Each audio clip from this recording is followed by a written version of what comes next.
สัมพุทธเจ้าสัมพุทธเจ้าขอถวายความเคารพพระมหาเถระพระเถรานุเถระเจ้าคณะพระสังฆาธิการทั่วโลกขออำนวยพรท่านผู้ฟังทั้งหลายวันนี้รายการเสียงธรรมกำจัดโควิดก็มาตามนัด8 นาฬิกาโดยประมาณบางวันก็อาจจะช้าไปสักน้อยและบางวันก็เข้าก่อนเวลาบางวันก็ตรงเวลาอันนี้ก็ตามเหตุตามปัจจัยที่ว่าตามเหตุตามปัจจัยนี่ก็คือว่าบางทีลืมหรือบางทีไปบิณฑบาตมาขวายบางทีขออภัยใกล้จะเข้ารายการปวดท้องเข้าห้องน้ำห้องส้วมไปอย่างนี้นะอันนี้คือเหตุปัจจัยในการที่เข้าเวพ่องเข้า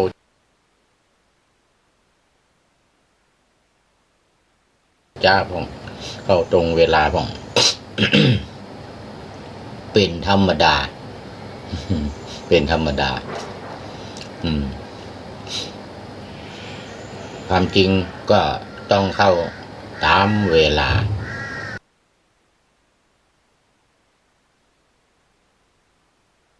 เป๊ะนะแต่ว่ามันก็ผิดพลาดไปพ่องผิดพลาดไปพ่อง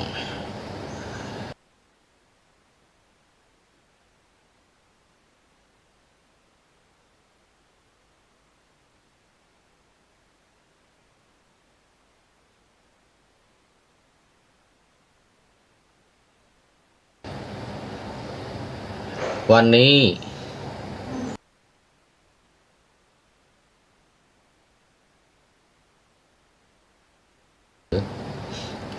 มาแสดงเพื่อที่จะป้องกันและ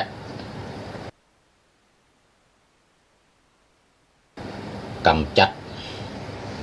ทำลายโคโรนาไวรัสที่เกิดขึ้นมานี้หมดไปหายไปจากโลกนี้ซึ่งรวมประเทศไทยของตัวเองหมดหายไปจากโลกนี้บอกว่ามันจะหมดเมื่อใดมันจะเสี่ยงเมื่อใดอันนี้ก็ขึ้นอยู่กับสถานการณ์ตามเหตุตามปัจจัยเหมือนกันตามเหตุตามปัจจัยมี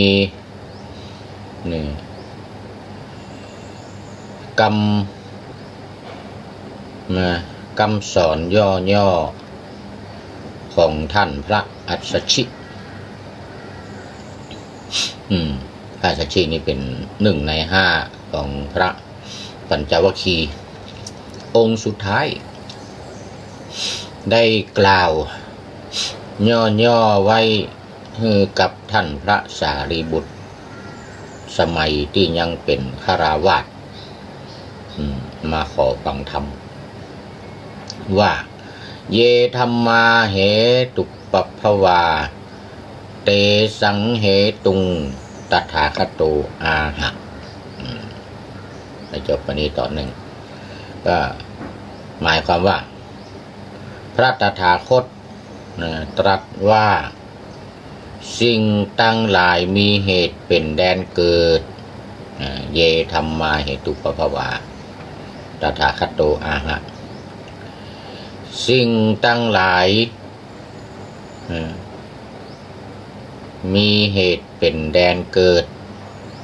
เหล่าใดมันมีเยด้วยหรอเหล่าใดอาหะเหล่าใดเต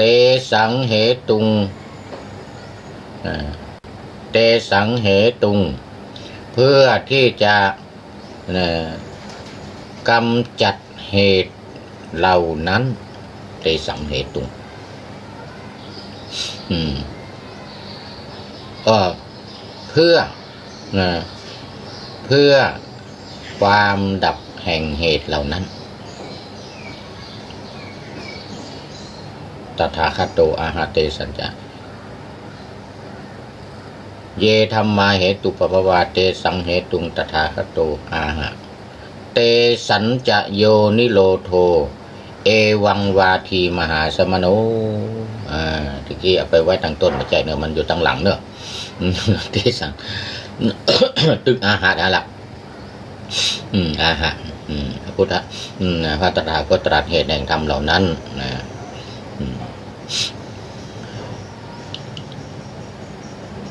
ทำทั้งหลายเราได้เอาไป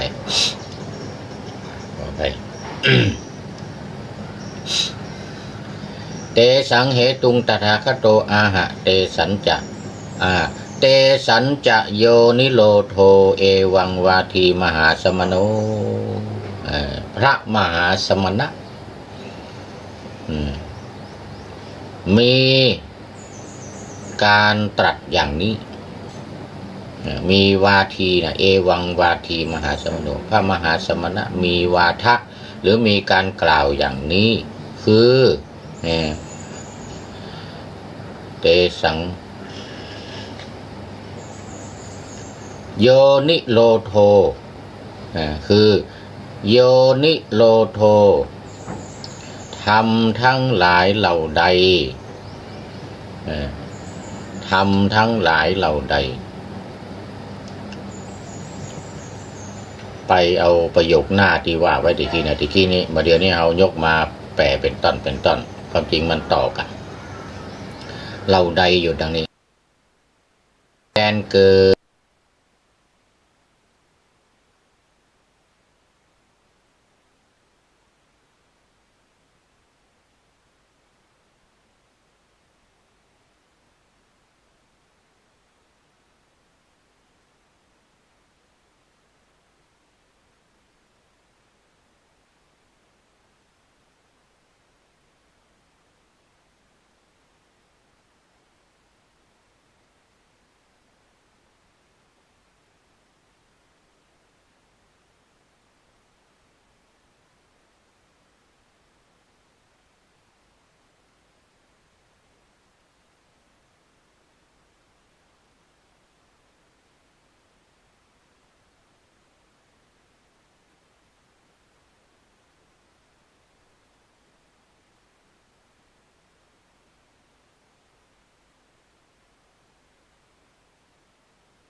นั้น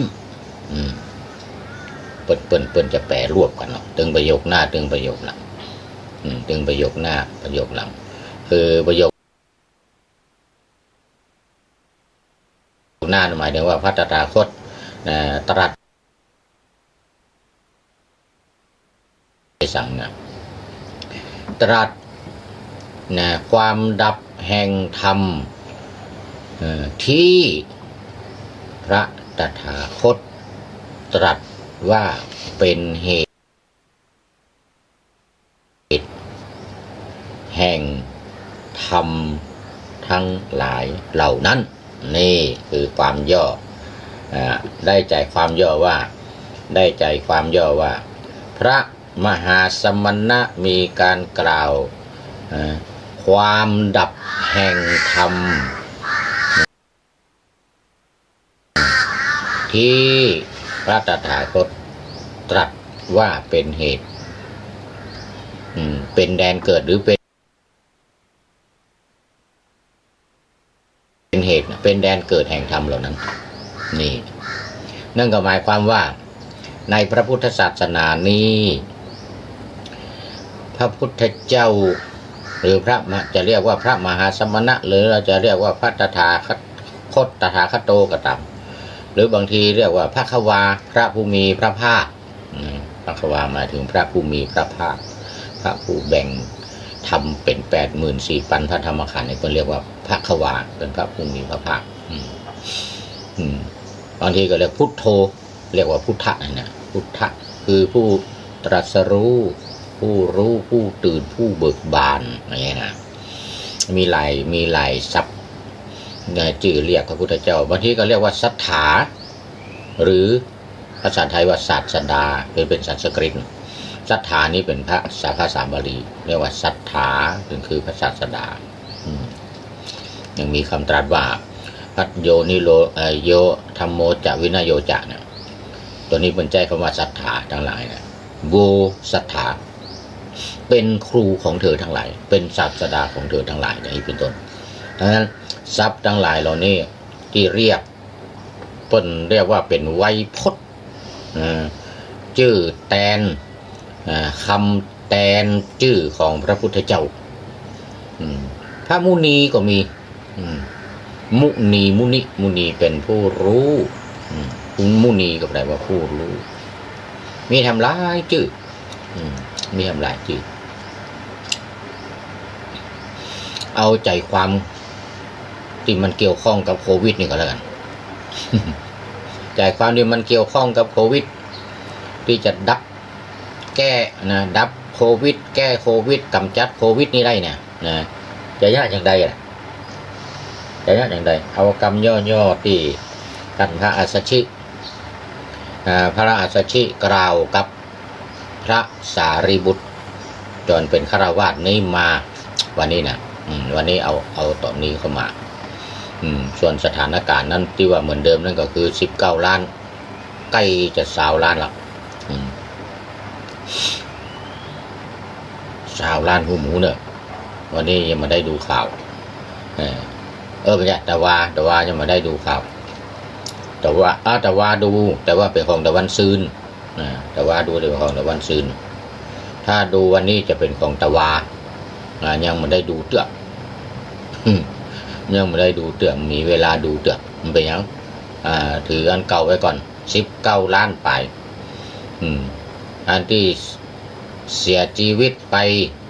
ก็เอาอันเก่าไว้ก่อน700,000 ไปเนาะ700,000 ไปทั่วโลกแล้วสถิติประเทศต่างๆก็ยังเหมือนเดิมอเมริกาบราซิลอินเดีย1 2 3อเมริกาบราซิลอินเดีย1 2 3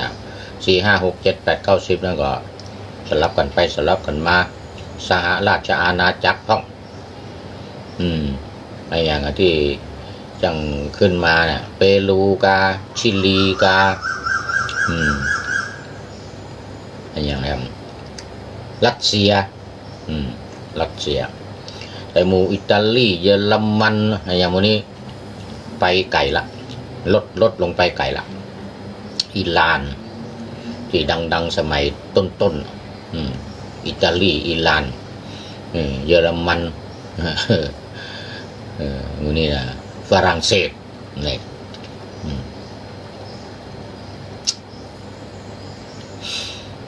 ในเอเชียเขากับอินเดียล่ะครับเนี่ยอินเดียคงอยู่อ้าวที่มันคงอยู่ที่มันเพิ่มขึ้นถึงวันเขาจะเอาธรรมะข้อใดมากำจัดวันนี้เสนอเหตุเนอะเหตุปัพพวาเตสังเหตุงตถาคโตนี่นะ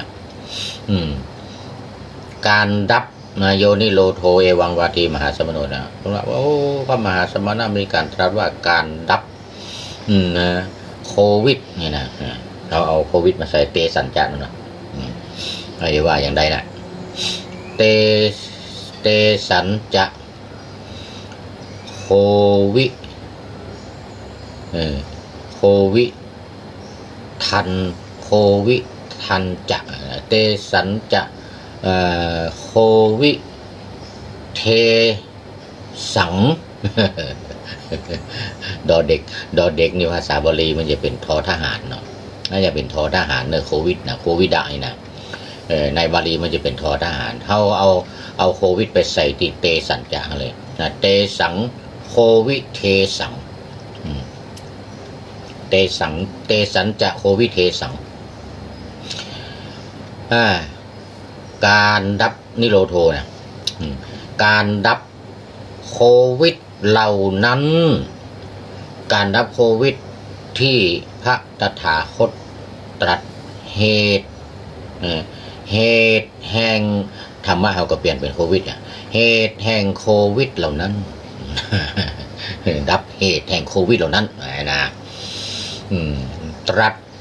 หรือกล่าวมีการกล่าวบางบาทีนะมีการกล่าวว่ามีการกล่าวอย่างนี้มีการกล่าวทำที่ดับทำที่ดับโควิดอย่างนี้การทำที่ดับโควิดอย่างนี้คือดับที่เหตุของมันดับที่เหตุของมันคราวนี้เขาก็มาดูเหตุอะไรกับเนี่ย ว่ามาหลายเตือแล้ว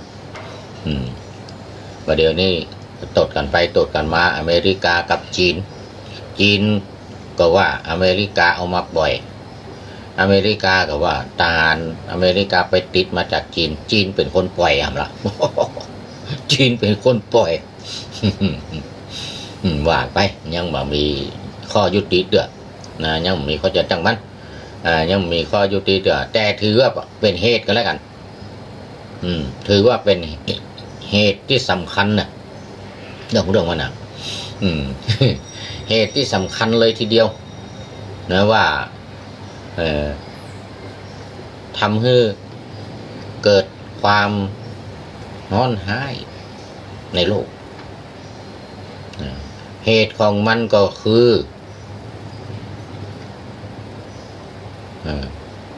คนหรือเกิดสถานที่เกิดถ้าคนมาทำให้เกิดก็สถานที่เกิดมันเกิดของมันเองมันเกิดของมันเองในประเทศจีนมันเกิดของมันเองในประเทศจีนจะแปลงให้มันเกิดหรือซึ่งได้ข่าวมาช่วงหนึ่งว่านักวิทยาศาสตร์ของอเมริกาเอาไปขายประเทศจีนนี่นะ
เกิด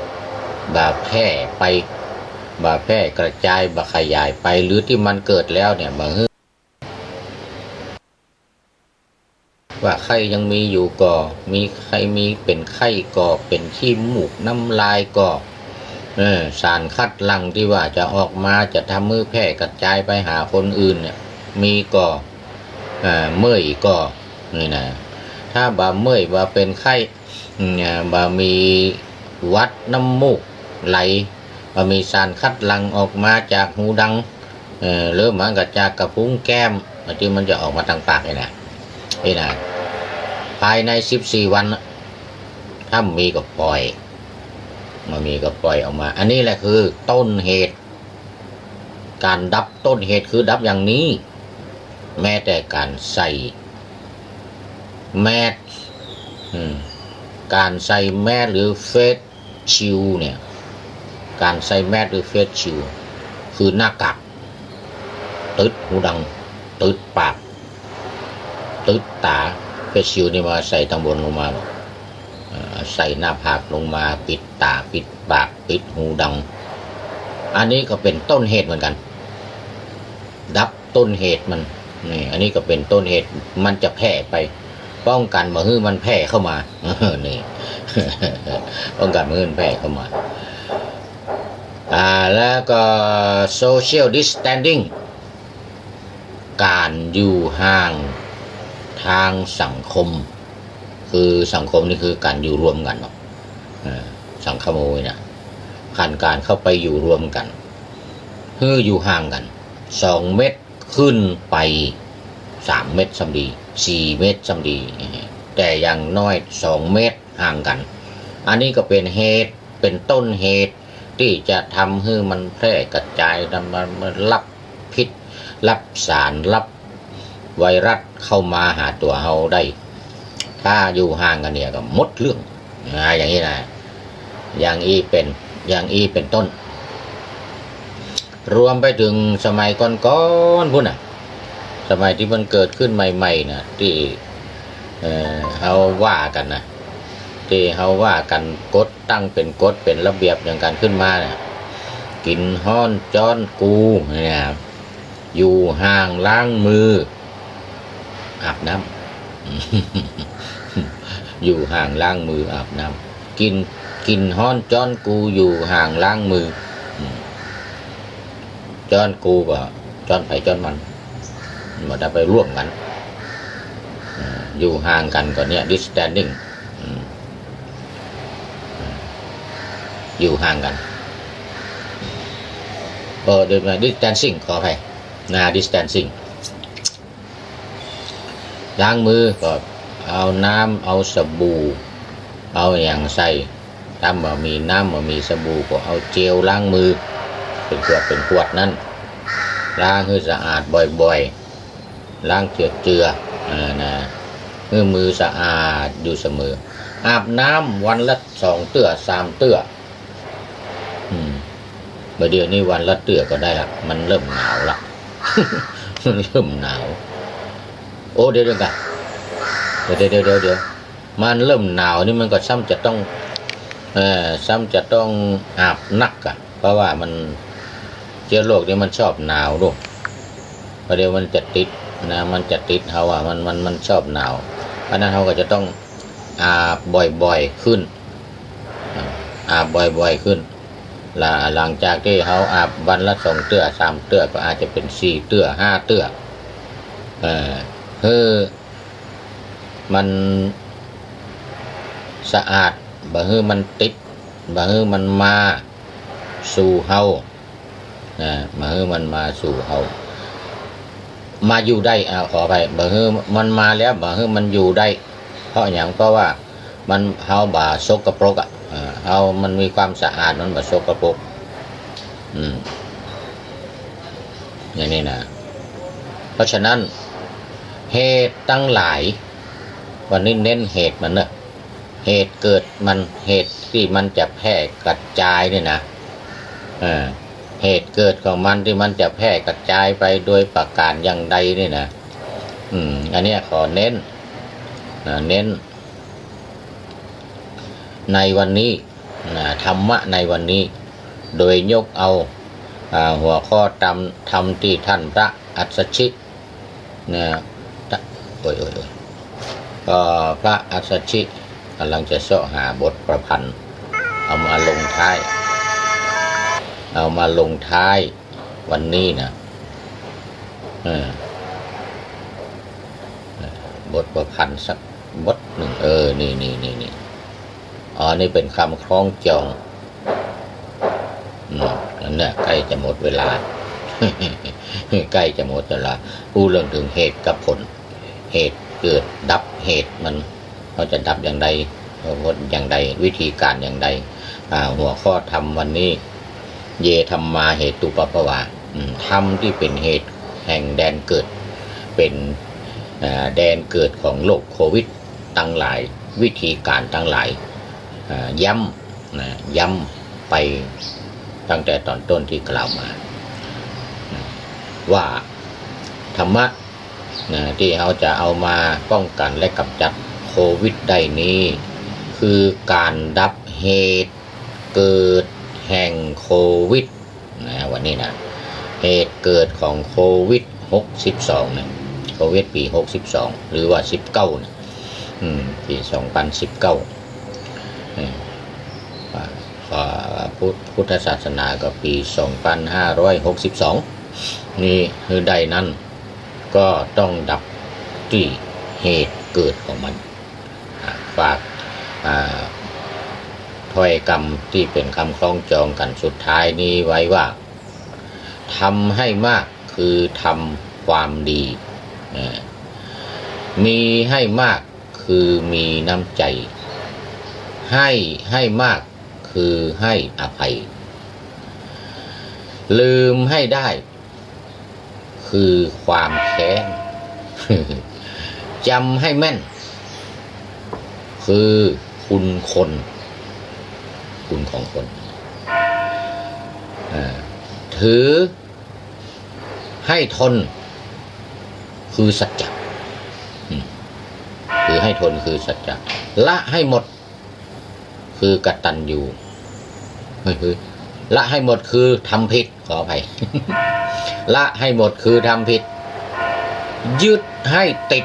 คือกตัญญูรู้ให้มากคือใจตนไม่ต้องใจคนอื่นทนให้ได้คือคำนินทาแล้วชีวิตจะเจริญและอยู่อย่างเป็นสุขขอปันจบปันใจด้วยบทประพันธ์นี้แก่ท่านทั้งหลายนำไปคิดพิจารณาโปนจากเพจากภัยไก่จากเวรมีความสุขกายสบายใจปรารถนาสิ่งใดก็ได้สิ่งนั้นสมมโนรสปณิธานทุกท่านเทินขอเจริญพร